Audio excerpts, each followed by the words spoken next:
ए दरोगा, सुन। मैं तुम्हें आखिरी चेतावनी दे रही हूं। अगर तुमने किसी माँ, बहन या भाई पर जुल्म किया तो मैं तुम्हें। पति को खोने के बाद भी उन्होंने अपनी बेटी को पढ़ाना नहीं छोड़ा था। उनकी बेटी नंदिता ने घर की स्थिति देखकर कड़ी मेहनत से पढ़ाई की और अब वो एक आईपीएस अधिकारी बन चुकी थी। नंदिता अपने काम में व्यस्त थी। उसे जरा भी अंदाजा नहीं था कि आज उसकी माँ के साथ बहुत बुरा होने वाला है। कमला चाय बना ही रही थी कि तभी सड़क के मोड़ पर पुलिस की जीप आकर रुकी।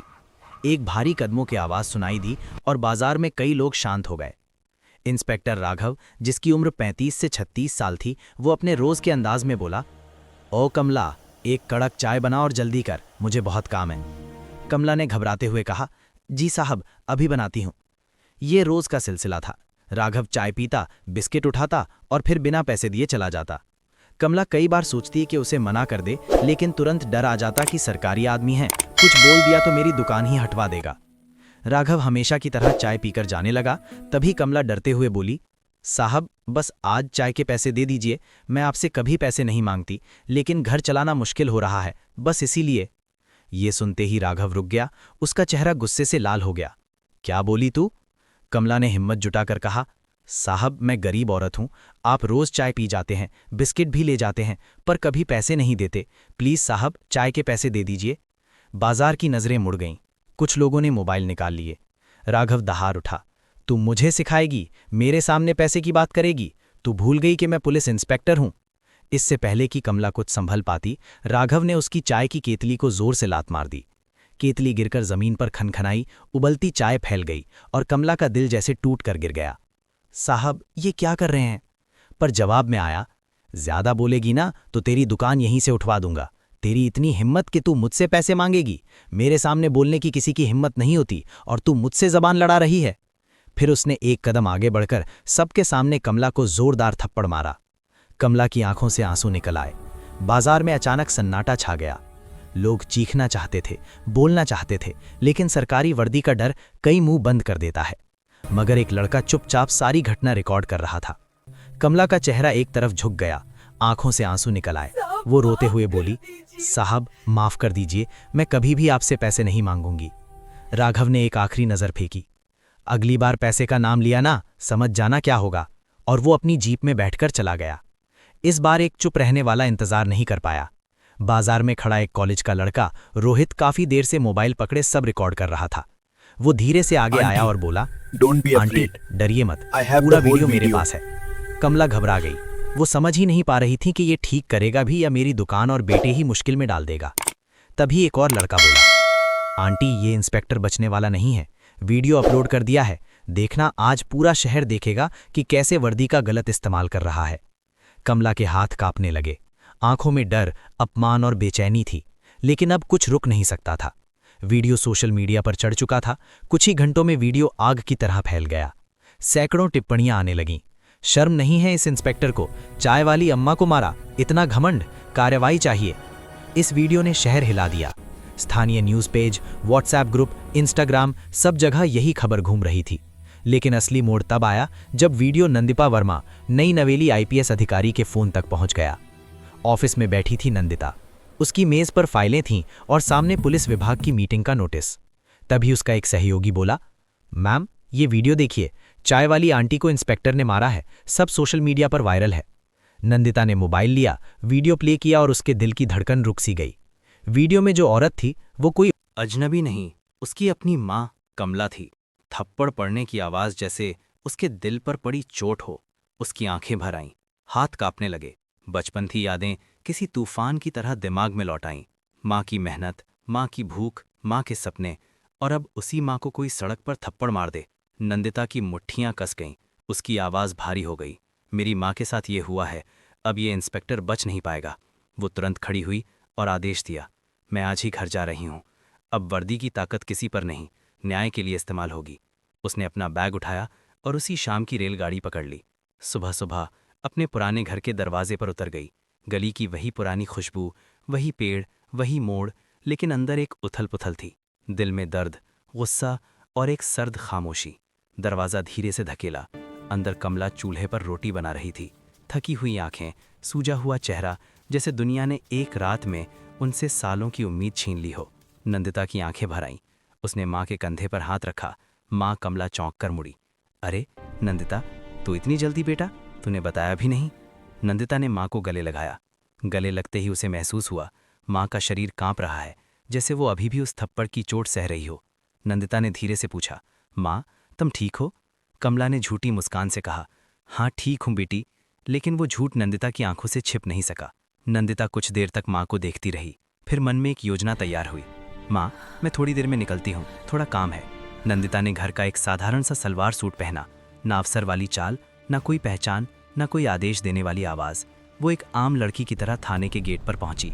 थाना अंदर से आवाज़ों से भरा था, कीबोर्ड की टुक-टुक। एक सिपाही किसी केस की फाइल पलट रहा था, किसी का झगड़ा सुलझाया जा रहा था, और बीच में बैठे इंस्पेक्टर राघव। वही चाल, वही अकड़, वही घमंड। नंदिता सीधे उसके सामने गई और बोली, मुझे रिपोर्ट लिखवानी है। राघव ने बिना चेहरा उठाए कहा, रिपोर्ट लिखवानी है तो फाइलिंग फीस लगेगी, अगर पैसे हैं तो बोलो। नंदिता ने पूछा, कितनी? राघव बेधड़क बोला, 5,000। नंदिता की आंखें तिरछी हुई। रिपोर्ट लिखवाने के पैसे? कानून में कहाँ लिखा है? राघव ने कुर्सी से थोड़ा आगे झुककर कहा, कानून मेरे टेबल से निकलता है। पैसे दो, रिपोर्ट लिखूंगा, वरना जाओ यहाँ से। कोई रिपोर्ट नहीं लिखी जाएगी। नंदिता ने सीधा जवाब दिया, मैं पैसे नहीं दूंगी, मेरे पास पैसे नहीं हैं। राघव हंस पड़ा, तो फिर रिपोर्ट भी नहीं लिखेगी, समझी? नंदिता ने धीरे से कहा, क्यों? कानून तुम्हारी जेब में है। कानून में कहीं नहीं लिखा है कि रिपोर्ट लिखवाने के पैसे लगते हैं। तो फिर आप किस चीज़ के पैसे मांग रहे हैं? राघव की आंखें तमतमा गईं। वो कुर्सी से उठा और बोला, बेवजह सवाल पूछ रही है, देख मेरा दिमाग मत खराब कर, यहाँ से चली जा, वरना अभी तुझे हवालात के अंदर कर दूंगा, समझी? मेरे सामने ज़्यादा आंकड़े नहीं, यहाँ कोई रिपोर्ट नहीं लिखी जाएगी, समझी? चल यहाँ से निकल। फिर नंदिता गुस्से में बोली, देखिए मुझे रिपोर्ट लिखवानी है। रिपोर्ट लिखवाने के पैसे मांगना ये कानूनन अपराध है। कानून में कहीं नहीं लिखा कि रिपोर्ट लिखवाने के पैसे लगते हैं। ये बहुत बड़ा अपराध है। मुझे रिपोर्ट लिखवानी है। आप रिपोर्ट लिखिए, वरना मैं आप पर कार्रवाई करूंगी, समझे आप? ये सुनते ही इंस्पेक्टर को बहुत ज़्यादा गुस्सा आ गया और फिर एक कदम आगे आया और गुस्से में नंदिता के गाल पर थप्पड़ मार दिया। थाना एकदम शांत हो गया। कुछ सिपाही देख रहे थे, पर कोई आगे नहीं आया। सब जानते थे कि राघव का दिमाग खराब है। थप्पड़ की आवाज़ नंदिता का दिल हिला दी, लेकिन चेहरा उसका पत्थर की तरह शांत था। उसने सिर्फ इतना कहा, ठीक है, अब देखो मैं क्या करती हूँ, और मुड़कर थाने से बाहर चली गई। ना उसने पहचान बताई, ना उसने वर्दी दिखाई, ना उसने कदम रोका। थाने से निकलकर नंदिता सीधे डीएम कार्यालय पहुंची। डीएम कार्यालय का माहौल शांत और गरिमामय था। सुरक्षाकर्मियों ने उसे रोका। किससे मिलना है मैडम? नंदिता ने कहा, मुझे डीएम साहब से बहुत ज़रूरी काम है। मैं आईपीएस नंदिता वर्मा बोल रही हूँ। सुरक्षाकर्मी सीधा खड़ा हो गया। कुछ ही मिनटों में दरवाज़ा खुला और डीएम प्रदीप वर्मा नंदिता से मिलने बाहर आए। आइए नंदिता जी, अंदर आइए, क्या परेशानी है? नंदिता ने बिना समय गवाए पूरा वीडियो दिखाया। थाने में आज क्या हुआ वो बताया और कहा, सर, एक इंस्पेक्टर जनता को मार रहा है, रिश्वत मांग रहा है, माँ पर हाथ उठाता है, और आज एक लड़की को थप्पड़ मारा है, बस इसलिए कि उसने पैसे नहीं दिए। वो इंस्पेक्टर रिपोर्ट लिखवाने के भी पैसे मांग रहा है, जबकि कानून में कहीं नहीं लिखा है कि रिपोर्ट लिखवाने के पैसे लगते हैं। ये सब कानूनन अपराध है। मुझे और मेरी माँ को न्याय चाहिए। डीएम साहब की आंखें कठोर हो गईं। ये बहुत गंभीर मामला है। नंदिता ने शांत लेकिन दृढ़ आवाज में कहा, सर, मुझे एक पत्रकार वार्ता चाहिए। पूरा मामला शहर के सामने लाना है, वरना ऐसे लोग कानून को अपनी जेब समझते रहेंगे। डीएम साहब ने तुरंत आदेश दिया, आज शाम को प्रेस हॉल तैयार करवा दिया जाएगा। आप अपनी बात खोलकर रखें, मैं पूरा साथ दूंगा। नंदिता ने सिर झुकाया, धन्यवाद सर। उसकी आंखों में आग थी। अब खेल असली शुरू होने वाला था। शहर की सुबह आज कुछ अलग थी। अखबारों की सुर्खियां, मोबाइल सूचनाएं, चौक चौराहों की बातें, सब जगह एक ही खबर घूम रही थी। चाय वाली महिला को इंस्पेक्टर ने थप्पड़ मारा। वीडियो वायरल हो गई है, और पता है, उसकी बेटी आईपीएस अधिकारी है। अब तो उस इंस्पेक्टर का बचना मुश्किल है। लोगों में गुस्सा था। दोपहर के 1 बजने वाले थे। डीएम कार्यालय के बाहर हजारों लोग जमा थे। मीडिया की ओबी वैन लाइन में खड़ी थी। कैमरा, रोशनी, माइक्रोफोन, भीड़ की फुसफुसाहट। हर न्यूज़ चैनल एक ही बात बोले जा रहा था, आज पत्रकार वार्ता में आईपीएस नंदिता वर्मा और पीड़ित मां खुद मौजूद होंगी। इंस्पेक्टर राघव पर क्या कार्रवाई होगी? क्या न्याय मिलेगा? हॉल के बाहर ही लोग तख्ती लिए खड़े थे। न्याय चाहिए, वर्दी का घमंड बंद करो, चाय वाली मां को इंसाफ दो। हॉल के अंदर लोगों की भीड़ लगी हुई थी। हॉल इतना भरा था कि लोग दरवाजों पर खड़े होकर अंदर झांक रहे थे। हर कुर्सी, हर कोना कैमरों से भरा हुआ था। डीएम प्रदीप वर्मा मंच पर बैठे थे, शांत, स्थिर, लेकिन चेहरे पर सख्ती साफ दिख रही थी। उनके दाएं तरफ बैठी थी आईपीएस नंदिता वर्मा, कड़क वर्दी में, चेहरा शांत लेकिन आंखों में आग। और बाईं तरफ थी कमला, साधारण से कपड़े, आंखों में डर और भरोसे का मिला जुला भाव। सामने पूरा मीडिया लगा था। सर यहाँ, मैडम इधर देखिए, मैम एक बाइट प्लीज। लेकिन डीएम ने हाथ उठाकर सबको चुप कराया। पत्रकारों को शुरुआत से सारी सच्चाई दिखाई जाएगी। हॉल में खामोशी छा गई।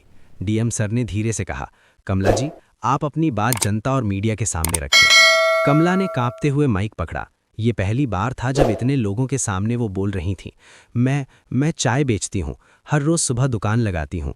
मेरी बेटी पढ़ाई करती थी, मैंने उसे अपनी मेहनत से बड़ा किया। हॉल में सन्नाटा। इंस्पेक्टर राघव साहब रोज़ चाय पीते थे, कभी पैसे नहीं देते थे। मैंने डर के मारे कभी कुछ नहीं कहा। उनकी आवाज़ भर आई। लेकिन एक दिन मैंने हिम्मत करके पैसे मांगे तो उन्होंने मेरी केतली फेंक दी, लोगों के सामने मुझे गाली दी और बाजार के बीचों बीच सबके सामने मुझे थप्पड़ मार दिया। कुछ मीडिया संवाददाताओं की आंख भर आई। एक कोने से आवाज़ आई, शर्मनाक। डीएम ने इशारा किया, कमला जी आगे बोलिए। मुझे लगा अब मेरी दुकान भी चली जाएगी। मैं तो चुप हो जाती, लेकिन किसी ने वीडियो डाल दिया। कमला ने नंदिता की ओर देखा और ये वीडियो मेरी बेटी तक पहुंचा। तभी पहली बार लगा कि शायद मुझे भी कभी न्याय मिलेगा। हॉल में तालियां बज उठीं। अब सबकी नज़रें नंदिता पर थीं। नंदिता ने माइक पकड़ा और सीधे कैमरों में देखते हुए बोली, मैं आज यहाँ एक आईपीएस अधिकारी की तरह नहीं, एक बेटी की तरह खड़ी हूँ। कैमरों के प्रकाश की बौछार शुरू हो गई। जब मैंने वीडियो देखा मेरी दुनिया हिल गई। अपनी माँ के लिए मैं कई बार लड़ी हूँ, लेकिन ये मेरे सामने पहली बार हुआ कि एक इंस्पेक्टर ने एक गरीब महिला पर हाथ उठाया। उसकी आवाज़ सख्त हो गई। मैं जानती थी कि इस शहर में सब कुछ ठीक नहीं है, लेकिन सच्चाई देखना कभी कभी ज़्यादा तकलीफ देता है। नंदिता ने आगे कहा, मैंने थाने जाकर देखा कि वहाँ क्या होता है। एक आम लड़की बनकर रिपोर्ट लिखवाने गई। वहीं इंस्पेक्टर राघव रिपोर्ट लिखने के लिए मुझसे रिश्वत मांग रहा था। हॉल में हलचल। ओ मेरे ईश्वर, चौंकाने वाला भ्रष्टाचार। नंदिता ने और कहा, जब मैंने मना किया उसने मुझे भी थप्पड़ मारा। पूरा हॉल गुस्से से भर गया। एक संवाददाता चीखा, ये तो शर्म से भी नीचे गिरना है। डीएम ने हाथ उठाया। नंदिता ने आखिरी लाइन कही, अगर इंसाफ नहीं मिला ना तो जनता का भरोसा वर्दी से उठ जाएगा। हॉल में तालियों की गूंज गड़गड़ाहट बन गई। डीएम ने इशारा किया, वीडियो चलाओ। रोशनी हल्की की गई। एक बड़ा पर्दा चालू हुआ और पूरा वीडियो बाजार का, थप्पड़ का, चाय की केतली गिरने का, भीड़ का, हर चीज़ का जैसा का तैसा चलाया जाने लगा। वीडियो चलते ही पूरा हॉल दहल गया। लोग सीटों से खड़े हो गए। मीडिया वाले चिल्लाने लगे, घिनौना, शर्म करो, इसे निकाल देना चाहिए। कमला पर्दा देखकर रोने लगी। नंदिता ने उनका हाथ पकड़ लिया। वीडियो खत्म होने के बाद हॉल में एक सेकंड के लिए भी आवाज़ नहीं थी। फिर अचानक पूरा हॉल तालियों से गूंज उठा। डीएम ने अपनी मोटी फाइल खोली। अंदर सारे बयान, वीडियो की प्रतिलिपि, गवाहों की सूची, हर चीज़ मौजूद थी। उन्होंने गहरी सांस ली और माइक पर बोले, मैंने ये वीडियो, पीड़ित के बयान और आईपीएस नंदिता वर्मा की रिपोर्ट सभी की समीक्षा की है। इंस्पेक्टर राघव ने अपनी वर्दी का दुरुपयोग किया है। एक गरीब महिला को मारा, रिश्वत मांगने की कोशिश की और एक लड़की को भी थप्पड़ मारा। डीएम ने निर्णय सुनाया, इंस्पेक्टर राघव को तुरंत प्रभाव से निलंबित किया जाता है। भीड़ तालियों से हिल गई और भारतीय दंड संहिता 323 मारपीट, भारतीय दंड संहिता 305 धमकी, भ्रष्टाचार निवारण अधिनियम भ्रष्टाचार और महिला उत्पीड़न के तहत उसके खिलाफ प्रथम सूचना रिपोर्ट दर्ज की जाती है। इस वीडियो में दिखाई गई कहानी, पात्र और घटनाएं पूरी तरह काल्पनिक हैं। इसका उद्देश्य किसी व्यक्ति, पुलिस अधिकारी, संस्था या समुदाय की छवि को ठेस पहुंचाना नहीं है। ये कहानी समाज में मौजूद भ्रष्टाचार, अन्याय और सत्ता के दुरुपयोग जैसे मुद्दों पर जागरूकता फैलाने के लिए बनाई गई है। इस वीडियो में दिखाए गए नाम, स्थान और घटनाओं का वास्तविक जीवन से कोई सीधा संबंध नहीं है। यदि किसी को इसमें अपनी या किसी वास्तविक घटना की समानता दिखाई दे तो उसे केवल एक संयोग माना जाए। हमारा उद्देश्य केवल सच, न्याय और मानवता की आवाज़ को सामने लाना है, ना कि किसी को बदनाम करना। चैनल मैसेज, अगर आपको ये कहानी पसंद आई हो, अगर इस कहानी ने आपके दिल को छुआ हो तो इस वीडियो को लाइक ज़रूर करें, अपने दोस्तों और परिवार के साथ शेयर करें और ऐसे ही सच्चाई, साहस और न्याय पर आधारित दमदार किस्सों के लिए हमारे AI स्टोरी चैनल को सब्सक्राइब करना बिल्कुल न भूलें, क्योंकि यहाँ हम लाते हैं वो कहानियाँ जो सिर्फ सुनी नहीं जाती, महसूस की जाती हैं।